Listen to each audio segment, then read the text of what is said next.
अपना सबके जे सास पुतोह के रिलेशन ठीक नहीं भ रहलै है तकर सबसे बड़का कारण छै जे कनिया के नैहर लोक के देखऽ नहीं चाहे छथिन सासुर के लोग।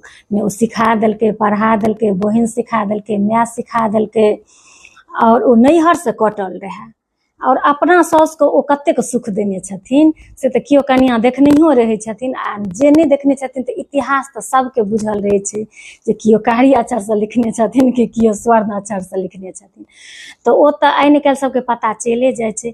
तऽ मेन कारण एहि दुआरे होइ छै जे कोनो लड़की जखन अपन सासुर जाइ छै तऽ कोना के हेतै जे अपन जे आधा जीवन करीब लोक बिता देने रहै छै आब नैहरमे कनिए कम आधासँ, तऽ लोक कोना के कटि जेतै और अपना के अपना गलत किया सिखेतै। तखन तऽ एक सएमे एगो दूगो सबमे नीक बेजाय छै, ओ हम नहीं कहि रहल छी जे हाँ 100 में 100 नंबर ककरो एलैए, ओ नहीं भऽ सकै छै। लेकिन ज्यादातर लोग जे अपन खेत पथार बेच कऽ बेटी के बियाह करै छै तऽ बेटी के घर उजाड़े के नहीं सोचै छै। ई सासुर में एकटा ई भ्रम भऽ गेल छै जे नहीं ई नैहर लोक सिखबै छै, नैहर के लोक पढ़बै छै, ई हमरा घर के बर्बाद करे छै। एहन कोनो बात नहीं छै। आब सब शिक्षित छै, सब बुझै छै जे हाँ दुनू परिवार के लऽ कऽ जेबाक छै। और अहाँ कहबै जे नैहर से कटल रहियो तऽ भऽ सकैए जे अहीं से कटि जायत।